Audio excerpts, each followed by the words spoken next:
Kwa mujibu wa kifungu cha 88A kifungu kidogo cha pili cha Sheria ya Taifa ya Uchaguzi sura ya 343, kanuni za uchaguzi wa rais na wabunge za mwaka 2020 kifungu cha 72, wanawake waliopendekezwa kuwa wabunge wa viti maalum wanatakiwa kujaza fomu zinazotolewa na Tume ya Uchaguzi namba 8D. Fomu hizi zinatakiwa ziwe zimejazwa kikamilifu na mteuliwa. Katibu mkuu wa chama kilichomteua na mpendekezo atatakiwa kula kiapo mahakamani. Ndugu waandishi wa habari, sisi kama chama cha siasa, hii prosesi yote hatuijui. Tunaona wabunge wetu wanaapishwa. Chama hiki cha siasa ambacho mamlaka ya kuteua wagombea, sio kuteua wagombea, kuteua wabunge wa viti maalum, chama chetu hakijateua wabunge wa viti maalum. Tunaona wanaapishwa. Wameteuliwa na chama cha siasa kipi? Sisi kama kamati kuu yenye mamlaka hayo tunaona watu wetu wanaapishwa, hatuwajui.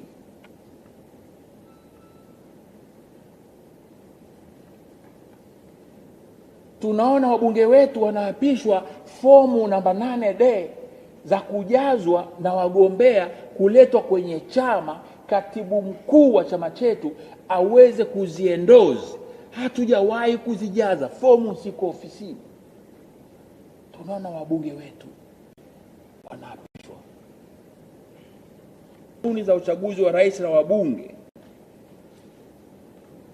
katibu mkuu kwa mujibu wa kipengele cha C cha fomu namba 8D atatakiwa kuthibitisha kumpendekeza mgombea wa viti maalum wanawake. Hebu mtafakari, nyinyi chama, kwanza sisi kamati kuu hatujateua, hatujapeleka orodha. Fomu za tume ziko zimerudikana ofisini. Mama zetu hawa, dada zetu hawajajaza fomu. Mnaona watu wanaapishwa.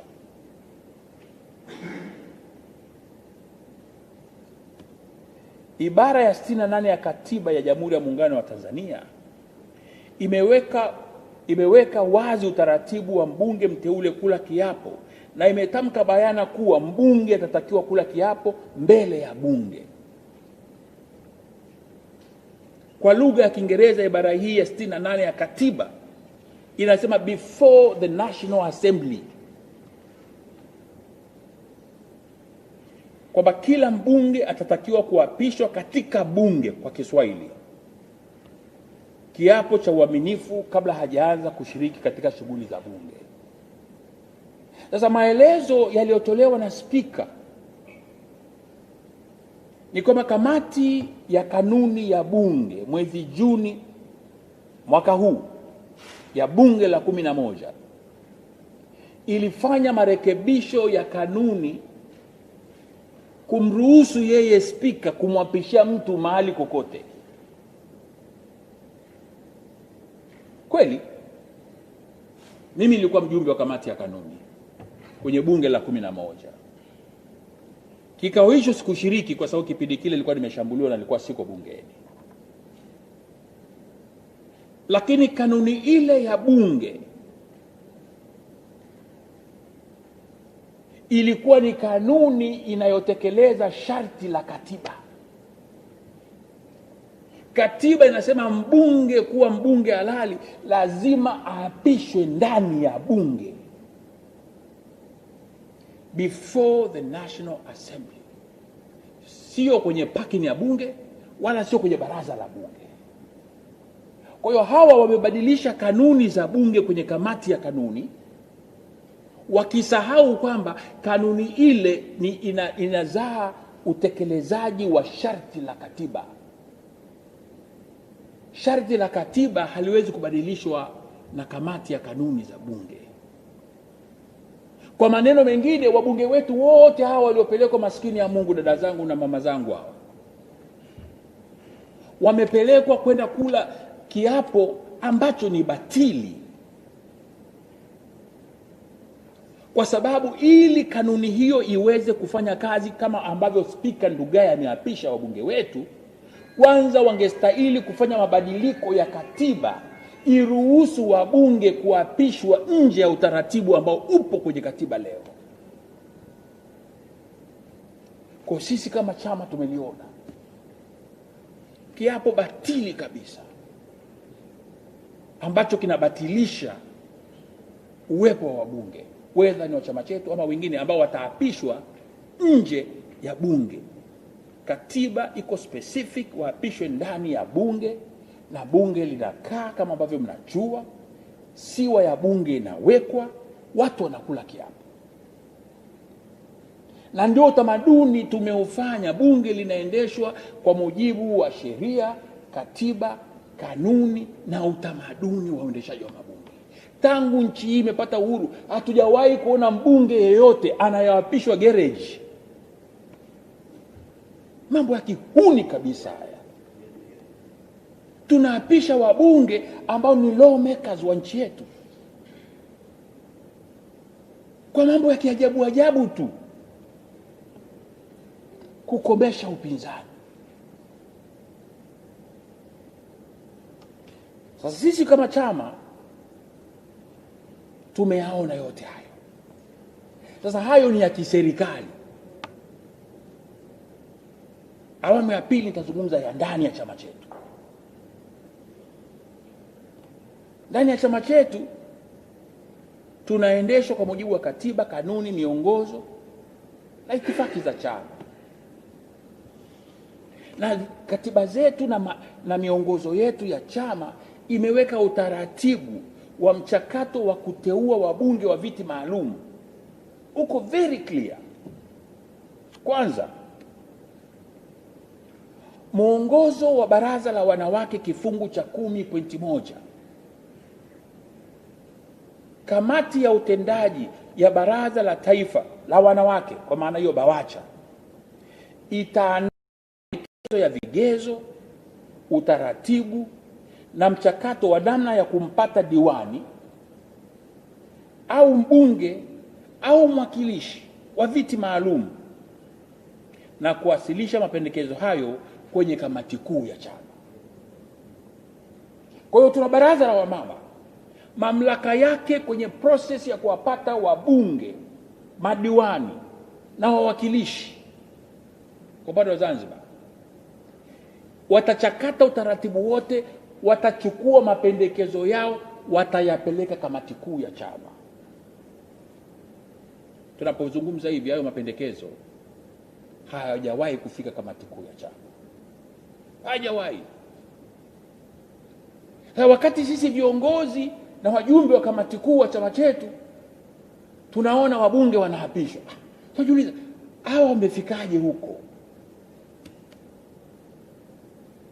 Kwa mujibu wa katiba ya chama ibara ya 7.7.16Q, kazi za kamati kuu ya chama chetu, ambayo ndio kamati iliyokutana leo, ni kuthibitisha uteuzi wa wagombea uspika, ubunge na baraza la wawakilishi Zanzibar. Hadi leo chama hiki kinaambiwa kina wabunge wa viti maalum. Kamati kuu hatujawahi kuthibitisha. Hatujawahi kukaa popote na kuthibitisha. Sasa ndugu waandishi wa habari, ndugu wa Tanzania wenzangu, nimesema nitoe ufafanuzi huu kidogo tu ili kuwa polite ya namna nchi yetu leo inavyoendeshwa with impunity. Hatuheshimu sheria, hatuheshimu katiba. Sio sisi hatuheshimu, watawala wetu hawaheshimu katiba, hawaheshimu sheria, hawaheshimu kanuni na hata utamaduni wa taifa letu. Mambo yanayofanywa na watawala wetu ni mambo ya kihuni, ambayo kwenye mazingira ya kawaida uwezi ukaimagine wanaweza kufanya uhuni wa kiwango hiki. Uhuni na ujambazi wa kura uliofanywa kwenye uchaguzi mkuu wa tarehe 28 Oktoba ndio huo umeendelezwa kwenye viti maalum, kwamba chama chetu kilikuwa ni chama pekee nje ya Chama cha Mapinduzi ambacho kilikuwa kina sifa ya kupata wabunge wa viti maalum. Suddenly watu wa viti maalum hawawi determined tena na vikao vya Chadema, yanafanywa na watu wa serikali, tume ya uchaguzi, ofisi ya spika wa bunge na Chama cha Mapinduzi. Yaani sisi wagombea wetu wa bunge wa viti maalum, process yao inakuwa handled na Chama cha Mapinduzi na serikali. Nikiita mambo ya kihuni, niite nini zaidi? Pengine ningetumia neno nyingine ambalo pengine ni zito zaidi, kwa si tabia yangu kuzungumza lugha ngumu. Waandishi wa habari, uchaguzi huu una maumivu makubwa sana kwetu.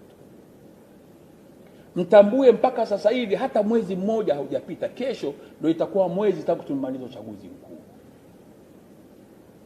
Tuna maumivu makubwa yatokanayo na uchaguzi. Yaani sisi tumeonewa, tumedhalilishwa, tumepigwa, tumeuawa, tumeibiwa kura. Vyombo vyote na mfumo wote wa dola ulikuwa ni kushambulia vyama vya upinzani. Kama chama cha siasa tunakwazwa sana kuona dada zetu, viongozi wenzetu, mama zetu ambao wengi wao walikuwa ni wagombea wa ubunge na wamenyang'anywa mchana kweupe ushindi waliostahili.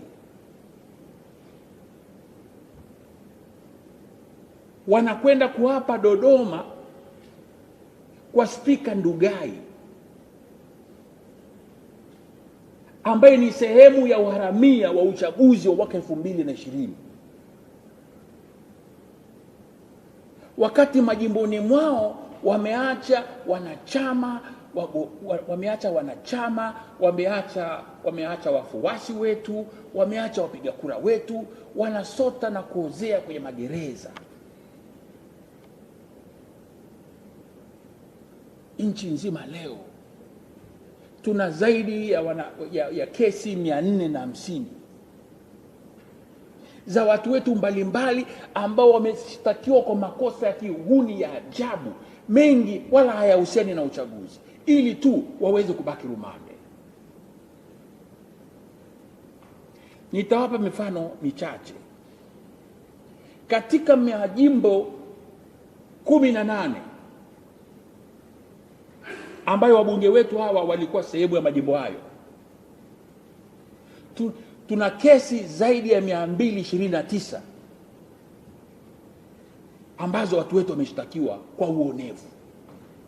Yaani sisi tunaibiwa, sisi tunapigwa, sisi tunashtakiwa kwa ushirika wa kikatili wa serikali, usalama wa taifa, polisi, tume ya uchaguzi na Chama cha Mapinduzi.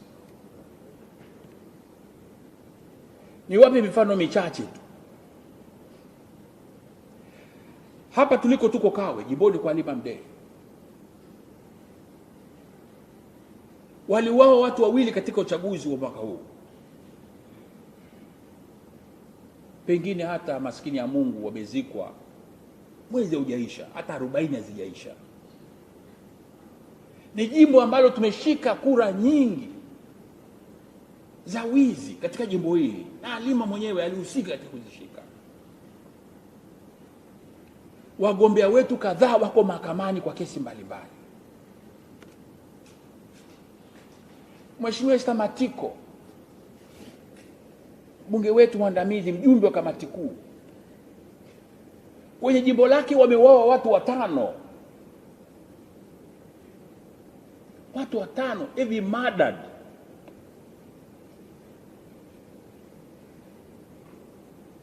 Kuna 61 za kiuchaguzi za watu wameshtakiwa na makosa mbalimbali. Wakati dada zetu hao wanaapa Dodoma, kuna ndugu zao wako magereza Tarime.